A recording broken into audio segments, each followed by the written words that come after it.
संगमरमर नगरी मकराना के पूरन की रोशन जिंदगी में डॉक्टर की लापरवाही ने से भले ही हमेशा के लिए आंखों में अंधेरा दे दिया, और पत्नी की बेवफाई ने उसे बदहाल में छोड़कर उसे नारकीय जीवन जीने के लिए मोहताज बना दिया हो, परंतु पूर्ण ने जिंदगी से कभी भी हार नहीं मानी और अंधेरे को अपने मेहनत के चिराग से संघर्ष करते हुए आखिर अंधेरे को मात देकर जीवन को एक नई रोशनी दे दी।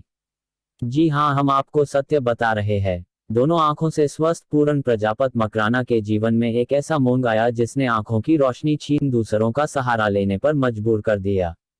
लगभग 15 वर्ष पूर्व पूर्ण को सिर दर्द रहने के कारण जयपुर के सरकारी अस्पताल में दिखाया गया। डॉक्टरों ने सिर के ऑपरेशन की सलाह दी। परिजनों की स्वीकृति से ऑपरेशन किया गया, लेकिन उसके बाद उसे कम दिखाई देने लगा और देखते देखते ही आंखों की रोशनी पूर्ण रूप से अलविदा कह गई।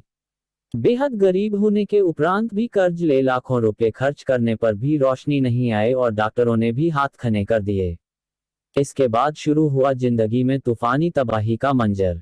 दृष्टिबाधित होने पर पत्नी ने भी बेवफाई की और उसे इस हाल में छोड़कर पीहर चली गई। पंचायत हुई मगर वो टस से मज नहीं हुई। आखिर उसने भी बगई रकम लेकर समझौता किया और किसी दूसरे से शादी कर ली। अनेक दिन बदहाली और तन्हाइयों में गुजारने के बाद एक दिव्यांग कन्या से फिर शादी हुई। शादी के बाद अपनी कमजोरी को ही ताकत बनाकर घर में ही गोली बिस्कुट की दुकान खोल ली। नेत्रहीन पूर्ण दुकान का संचालन खुद करता है, वही घर गृहस्थी के कार्यों को दिव्यांग बखूबी निभाती है। बुजुर्ग सास माता की सेवा भी करती है। पूर्ण ने बताया कि इस महंगाई के युग में परिवार का जीवन निर्वहन और पारिवारिक जिम्मेदारियां निभाने में बड़ा संघर्ष करना पड़ रहा है। पत्नी और मुझे विकलांग पेंशन से सरकार से 1500 रुपये मिलते हैं और एक माह में 20 किलो गेहूं राशन के मिलते हैं। वही दुकानदारी से दिन भर में 30-40 रुपये की बचत होती है, जिससे पूरा घर खर्च चलाना मजबूरी है। पूर्ण ने लॉकडाउन समय के अनुभवों और दर्द को बयां करते हुए प्रत्येक दिव्यांग परिवार को सरकार से महीने का 40 किलो गेहूं और दिव्यांग जनों की पेंशन को बढ़ाकर 2000 रुपये करने की मांग की है, ताकि वह सुकून और सामान्य जन की भांति जिंदगी बसर कर सके। पूर्ण की तमन्ना है कि उसका इकलौता पुत्र पढ़कर सरकारी नौकरी में लगे और वह अपने दिव्यांग माता पिता का बुढ़ापे में सहारा बन सके। दिव्यांग पूर्ण दुकान के लिए सामान लेने या फिर घरेलू कार्यों से सामान लेने जब बाहर जाता है तब पूर्ण का इकलौता बेटा लक्की पिता का हाथ थामकर जब चलता है तो यह दृश्य देखने वालों का हृदय द्रवित हो जाता है। अपनी जिंदगी से कोई शिकवा नहीं उसे, जो गम नसीबों में रब ने लिख दिए उससे समझौता कर जीवन से संघर्ष कर अपने बेटे को कामयाबी की बुलंदियों पर देख।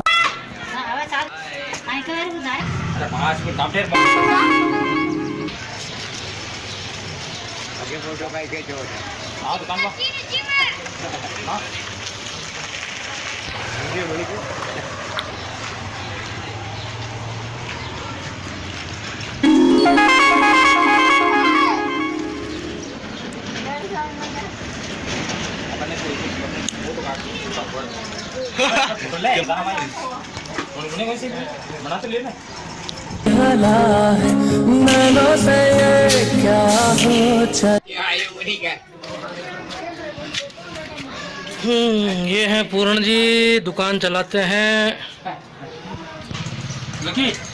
तो ये है पूर्ण जी। पूर्ण जी, आपकी जिंदगी में अंधेरा कब हो गया? मेरे आंखों की रोशनी धीरे धीरे गई थी। फिर जयपुर के अंदर स्वाभिमान सिंह में भर्ती कराया और वहाँ पे ऑपरेशन हुआ। ऑपरेशन की वजह से मेरी रोशनी चली गई और यहाँ पे जो फिर रोशनी जाने के बाद में मेरी एक औरत की शादी हुई थी मेरी, तो वो भी मेरे को आँख की वजह से छोड़ के चली गई। ये कितने साल पहले की घटना है? ये घटना है 25 साल पहले। अच्छा, तो दूसरी शादी हुई आपकी? फिर दूसरी शादी मेरी हुई तो वो मेरे को विकलांग मिली, तो वो एक सारा मिली मेरे को, और सारा मिलने के बाद में एक मेरे लड़का है जिसका नाम लक्की है, एक सारा ये बना जी। एक लड़का ये है। अच्छा, तो आप ये दुकान करते हो, क्या दुकान से आपका घर का पूरा खर्चा चल जाता है? नहीं, गुजारा दुकान से तो नहीं चलता है, लेकिन दुकान से 20-25 रुपए कमाई होती है। मेरे पास इतने पैसे नहीं है जितने मैं दुकान में माल भर सकूं। लेकिन क्या है कि मेरी पत्नी के 750 रुपए आते हैं, वो भी विकलांग है, और मैं आंखों से देख लूं, मेरा भी 750 आता है। अच्छा दोनों मिला के 1500 रुपए महीने के और राशन के गेहूँ मिलते हैं, इससे गुजारा निकालता हूँ। अच्छा, तो आपकी पत्नी भी विकलांग है? मेरी पत्नी भी विकलांग है। अच्छा, ये बताइए कि भविष्य में लक्की को लेकर आपकी क्या योजना है? लक्की को योजना यह है कि भाई मैं इसको भी पढ़ा रहा हूँ, देखो इसका किस्मत किस मोड़ पे लाता है। जी जी जी।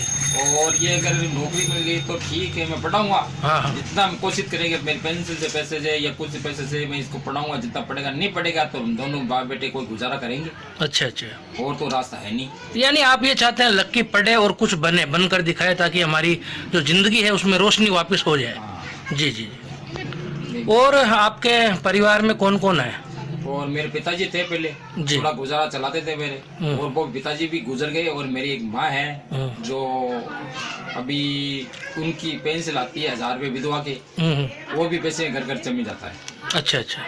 अब लॉकडाउन में धंधा पानी है नहीं, 20 रुपए इस दुकान से बांटता हूँ, जिससे दूध आता है मेरा एक। तो लॉकडाउन में आपकी भी हालत खराब हुई, क्या कहना चाहेंगे? मेरी तो बहुत ही ज्यादा है। मैं कहता हूँ मेरे जैसे नेत्रहीन और भी होंगे, विकलांग भी होंगे, उनकी भी बहुत हालत खराब होगी, क्योंकि मेरी है जैसे मैं लोगों की देख रहा हूँ कि लोगों की हालत खराब, मेरे तो बहुत ज्यादा है। घर खर्चा तो बिल्कुल ही नहीं चल रहा है मेरा, क्यों 1500 रुपए में और 20 रुपए रोज के, और राशन के गेहूँ मिलते हैं मेरे को 4 जने के 20 किलो गेहूँ, उससे कुछ भी गुजारा नहीं चलता है। मैं चाहता हूँ सरकार से मांग करता हूँ कि मेरे 40 किलो गेहूँ मिले।